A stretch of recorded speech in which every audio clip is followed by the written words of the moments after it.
అందరికీ వందనములు. ఈరోజు మరో దేవుని వాక్యంతో మేము ముందుకొస్తున్నాం. మీ సత్యోత్తమను సామెతల గ్రంథము 25వ అధ్యాయము 14 నుండి 21వ వచనం వరకు.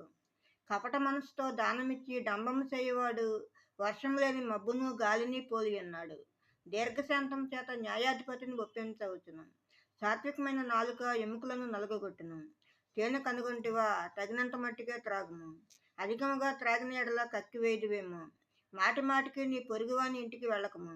అతడు నీ వలన విసికి నిన్ను ద్వేషించునేమో. తన పొరుగువాని మీద కోట సాక్ష్యము పలుకువాడు సమ్మెటను ఖడ్గమును వాడిగల అంబును పోలినవాడు. శ్రమకాలంలో విశ్వాసఘాతకుని ఆశ్రయించుట విరిగిన పళ్ళతోనూ కీలువలి సొసిలిన కాలుతోనూ సమానము. దుఃఖశిట్టునికి పాటలు వినిపించేవాడు చలిదినమున పైబట్ట తీసివేయువానితోనూ సూర్యకారము మీద సిరకపోయేవానితోనూ సమానుడు.